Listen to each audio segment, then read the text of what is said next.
we will allow it. Thank you. And here she is. Oh, such swagger she's got. Yeah, you see that familiar silhouette come into the light and you just instantly get the hairs on the back of your neck standing up. I mean, speaking about hairs on your neck, this looks absolutely incredible. Arik, talk to us about, well done. And congrats. Yeah, it's the team's work, but what we're trying to do is being authentic to the place that we are bringing people in, because basically Lara Croft is archaeologist, so the places she discovers and she explores, they need to be real. So in this example, we dive deep into Incan culture and architectures in Peru, and also the plants and everything, with the idea of bringing back the original feeling. So we've done what we could with we've been authentic to the Peruvian culture, but also we bring, it's a game, so we want to make it fun and beautiful. Yeah, it's really, when we dove into it, we're like, okay, the cog puzzle is such an iconic part of that game. I'm going to say iconic a lot because we are dealing with an icon. Yeah. So, but let's say they're memorable water cooler moments that people remember so well. But in a modern gaming sense, like we have we have an ability to create a higher believability sense of immersion. And so when we really kind of step back and we look at it for what it is and how we try to make the gameplay feel naturally seated and believable in the world, but just slightly out of place, like why does this exist? Yeah. It sparks a feeling of curiosity. And curiosity combined with exploration is like what Tomb Raider is at a core. And so we get it on screen and we hopefully make people happy with it. Yeah, but also when you look on the cock puzzle, we wanted to make a sense why it's there. So we created a whole narration around it. Like we created this culture that has this ceremony of bringing the cocks together to open the gate to Tomb of Qualopec.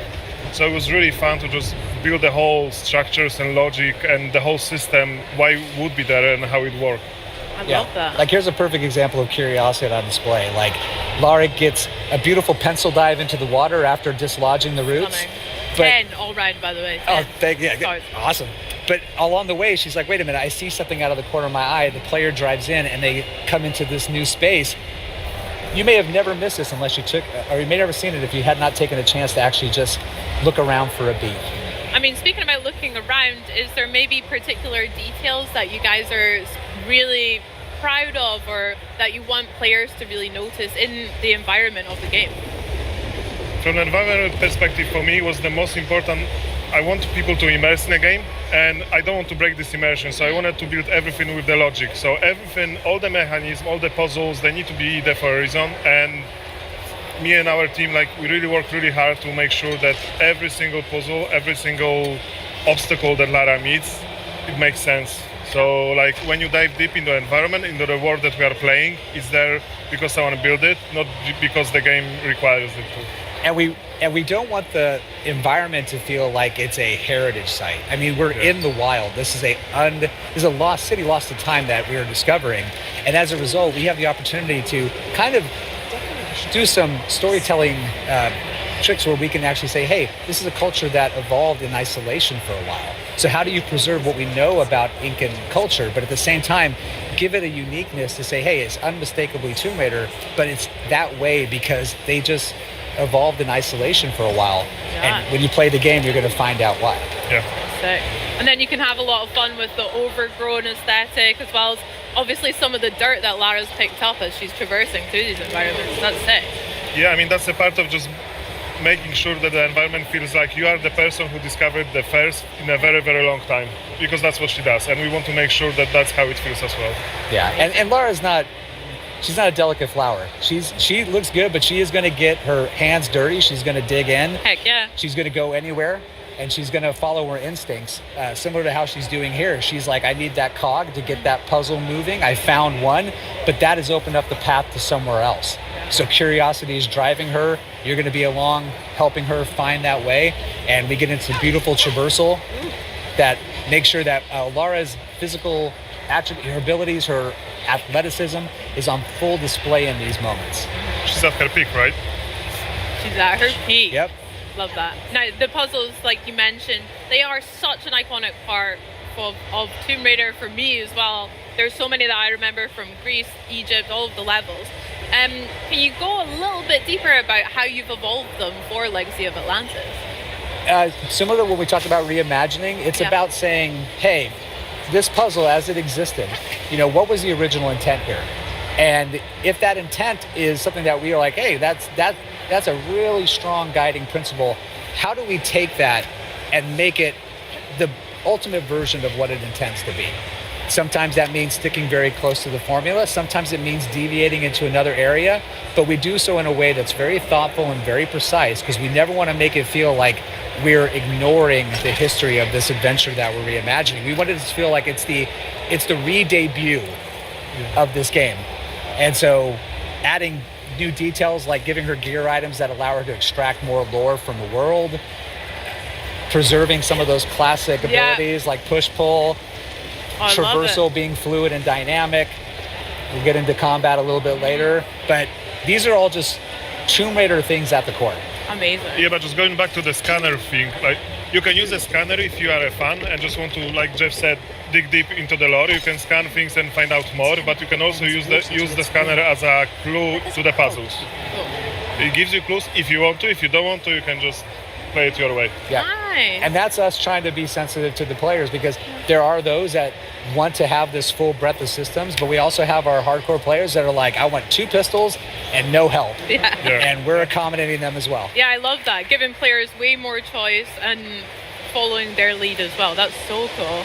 It sounds like you guys have done a lot of research as well and really respected a lot of the environments that you're talking about in real life, as well as creating a more fantasy realm for Lara to explore. That sounds sick. I mean, the research is a massive part of what we've been doing, because the cultures that we've been working on recently is Incans, ancient Greece, Egypt, and we want to be respectful to those cultures and to the history that they had, and also for the players to feel like they are actually archaeologists, not just playing the game. So that's why we've done so much research. And when we decided to partner with the Hogs on this game, co-develop it together, we knew that they were also fans of the game. I think Maddie is actually one of the designers on the yeah. So like we've got a designer on the team who literally used to make Tomb Raider levels for fun.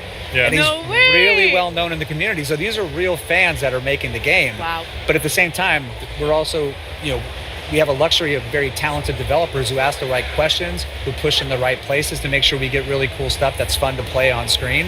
And watching this whole process unfold over the last few years has just been a treat as a developer. I bet. That's so special. That's so cool. What we're seeing here is Lara movement in full action there. She's got a lot of swagger. Like I said, she's got steez looking. Can you talk to me a little bit about some of the innovations that Lara's movement can be experienced in Legacy of Atlantis, and how it'll feel for players to play as her? What we hope it feels familiar. We hope that you can pick up the sticks and you're like, wow, this is like putting on an old pair of shoes that are super comfortable. But at the same time, we've given her a couple of more tricks that she can use to help navigate the world, such as her grapple cuff that can give her some unique abilities to interact with objects, to use it to navigate. Those little touches are additive and are meant to enhance the experience while still preserving that original intent. Very cool. But that cog puzzle, she basically knew she needed to find it. She used her instinct. She moved upwards through this beautiful little pocket city that was adjacent to this temple, discovered things about it along the way, got inside, found this beautiful water clock whose purpose is unknown. Yeah. She gets it, Look at her and go. look at this. There she is. That's Lara, baby. Oh my gosh. Lara never comes in through the front door, and she never Yes. leaves without style. Oh, that's sick. So yeah, we've got this beautiful landscape around us. The environment art is stunning. I know. Incredible. We try to. When you play in this game, like we want you to explore and just enjoy exploring the environment, a part of doing everything else. Like if you just want to walk around and want to figure out what was actually happening in this place and how what the people were doing there hundreds of years ago, you can do so. And just working on all those vistas, it's just so awesome. Our teams put so much heart and passion into building the vistas like this. Look at that. This is one of my favorite Cinema, moments is the postcard shots where you're alone in the wilderness. You can hear the birds chirping, the leaves rustling. There's no time clock. We want people to slow down when they play the game. We want them to say, take it in, enjoy it. You don't have to speed run it, but if you're listening and you do, let us know what your time is, because we'll keep track. But But that's great. It's the type of audience that we have. You know, we have people that want to challenge themselves to move through the experience as fast as they can, and those that want to sightsee. And the game just is welcoming to all. I'll be sightseeing for sure. I've got tears in my eyes. I'm not even joking. That is absolutely incredible. Wow. I wanted to go back a little bit and talk a little bit more about Lara's toolkit and how that's evolved here. So we have mentioned her grapple hook, we saw the scanner in action as well.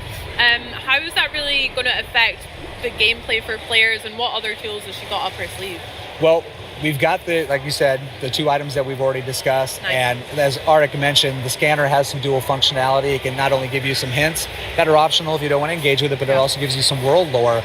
But on top of that, we've got some things under the hood in her PDA that we can use to help give her some slightly different skill attributes if you want to equip her in a certain way to help meet challenges as you face them. We've got our crafting system, because we want to make sure that, you know, finding med packs in the middle of the jungle. It's cool. A little bit old school, yeah. In a tomb 10,000 years old, that's lucky that there's a first aid kit here. What do you mean? They're not there all the time? No. What the heck? So we were like, how do we make this still feel like Tomb Raider, but at the same time, like, not break immersion? And so that's where, like, crafting is a perfect add-on addition to it. It lets her scavenge the world for resources, use her knowledge and her ability to craft something useful. And on top of that, she can use recipes to provide certain gameplay buffs that are going to help give her short-term if you want to, you advantages. don't have to. And you can just play the old school way, dual pistol all the way through with healing items if you want. If you want to put your heads down and power through it, you can do it, but these things are available to you, and we think they're fun to engage with. Amazing. The Tomb of Qualopec waterfall gate is opened. Done it. Now here we're advancing to a little bit later in the game. Yeah. We're now just on the cusp of a very memorable first encounter, so folks, hold on, here we go. Oh, I remember this, I think. But we got to do it with style. Yes! I'm so worried you were going to include us on that. That's so sick. You know, she's so cool. Early stages of the project, we were like, hey, you know, if we're really going to do this, we want to represent Lara in a way that she's fully recognizable. And part of that is the acrobatics. Lara without the acrobatics is still cool Lara, but not classic Lara. And here, they're on full display, but what I hope people appreciate is that there's more grounding, more believability to it in how she moves. She's still having fun, but... It's synonymous to her, but like you mentioned, the more grounded when she was kicking the cog puzzle, that looked sick. It was so cool. Yep. But those little interactive moments add a sense of cinematic spectacle time to time, which is nice. It allows the game to still feel like a summer blockbuster. Yeah. And speaking of, hello, who are these guys? Hello. The Raptor design looks really cool, Arik, as well. Brilliant, thank you. I love the addition of the feathers. Yeah, I mean, we wanted to keep the red color, you know, which you remember from the original one. But obviously, our knowledge about the dinosaurs evolved so much since 1996. So we wanted, and like with everything in this game, we want to add on the top of what's been done already. So we kept the color.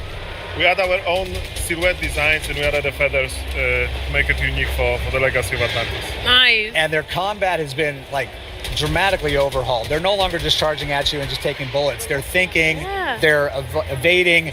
You have the ability to use the health reticle when in aim down sight to be able to kind of assess where they're at so you can target your shots. And with Lara's combat, love seeing the axe make a little appearance. Yeah. Utility gear for the win. But when she's actually in combat, she's got a loop of, you know, assessing the situation, responding, and then moving to make sure she can then reassess. And that's, Lara's always in motion. Her combat is fluid, it's organic, but at the same time, it helps her kind of overcome challenges and get the upper hand. Yeah, she needs to keep moving all the time. It's like a dance for them. Yeah. That's sick. And you can see a little blue dot on the bottom, which enables you to go into the focus mode, which slows down time, which is one of my favorite features in our game. For sure. Yeah, when that fills up, she can go into hyper focus, slow down time, and really pull off those precision shots. But if you're gonna do that, like, give her some style when she does it. Absolutely. Let those acrobatics shine. Hello. There's our girl. That's the girl, yeah. Yay! Oh my gosh, what was it like reimagining such an iconic boss fight here as well as the other ones in Atlantis? How was that? From our perspective, it was just an honor to work on a T-Rex, but like we worked for such a long time to just make sure it's perfect from our perspective, and we were trying to be respectful to the OG one. You know, the moment when she's coming out like throughout the corner and you see the T-Rex. We couldn't do exactly this, but we wanted to have the same emotions when people see her for the first time, and then just working on a design, it was such a blast. Yeah. And when you see her, it's like she still has some of those classic DNAs. She's got that beautiful green with the yellow pockets under her eyes.